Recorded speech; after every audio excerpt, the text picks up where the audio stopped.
Bonjour, on va parler dans cette leçon du SEO pour l'international ou pour le multilingue. Les deux sont assez complémentaires, les problématiques liées à ça d'un point de vue référencement organique. Donc il y a plusieurs défis, il y en a deux principaux. Le premier, c'est que, je ne sais pas si vous avez déjà connu ce cas de figure, mais ça arrive très souvent par exemple au Canada, où on a des résultats anglophones quand on fait une recherche en français et quand on a notre version Google en français, etc. Et l'inverse, ça peut arriver aussi. Donc, par exemple, le français en anglais et en anglais en français. Et si c'est d'autres langues, bien entendu, les autres langues peuvent également être problématiques. J'ai déjà vu ça, j'ai déjà vu des résultats en arabe, par exemple, dans des recherches en anglais. Donc, ça arrive tout simplement parce que Google parfois a du mal à savoir quelle est la langue du site.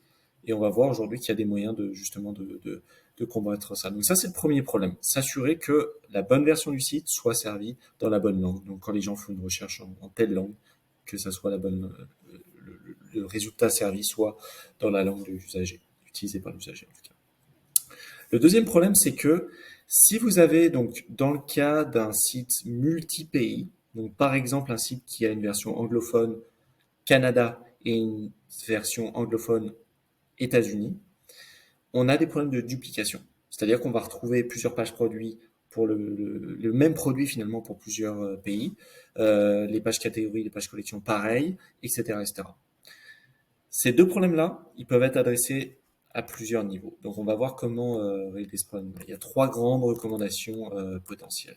La première, c'est d'utiliser un sous-dossier. Ce qu'on appelle un sous-dossier, c'est ce qui va contenir, ce qui va être présent dans l'URL après le nom de domaine. Ça peut être juste après, c'est recommandé que ce soit juste après pour un sous-dossier linguistique. Ça peut être par la suite un sous-dossier technique. Donc j'ai un exemple ici. Ici par exemple Nescafé, vous voyez, on a un slash fr slash qui nous indique que c'est pour du français. Et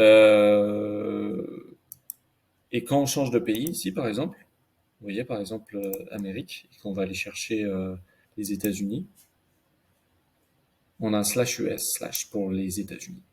Bon, je vous recommande d'aller voir la leçon, je vous donne un petit peu plus de conseils là-dessus, mais c'est une première recommandation. Pourquoi est-ce que ça fonctionne ça? Parce que ça aide les moteurs de recherche à comprendre telle page sert tel pays, puisqu'on a une indication ici.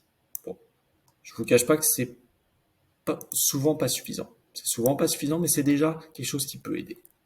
Le deuxième point, c'est d'avoir du contenu statique avec une URL par page et par version. Qu'est-ce que je veux dire par là? Imaginons par exemple qu'on avait pour le produit, on va aller voir, on va retourner dans la version francophone, parce que celle-ci est un peu bizarre. Mais imaginons par exemple qu'on aille sur ce produit-là, et que ce produit-là, il n'y ait pas de... quand on aille dans la version anglaise, la version italienne, la version française, l'URL ne change pas. C'est la même URL, mais le contenu, lui, change. Il passe en italien, il passe en français, il passe en anglais quand vous choisissez une autre langue. Ça arrive. Ça arrive souvent, même avec Shopify, certaines extensions permettent de faire ça. Donc pareil, je vous réfère à la leçon pour avoir plus de détails, mais il vaut mieux avoir, et c'est même très fortement recommandé, parce qu'autrement vous allez devoir des problèmes, Google va juste voir certaines versions de vos pages.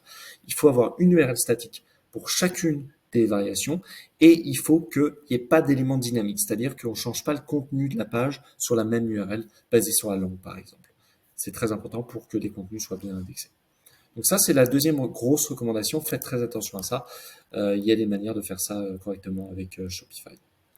La troisième et dernière recommandation que je vais vous donner ici, c'est d'utiliser ce qu'on appelle des balises link, rel, alternate, hreflang. Donc c'est un petit peu technique, mais on peut mettre dans le code source des pages. Donc chaque page devrait avoir cette balise-là.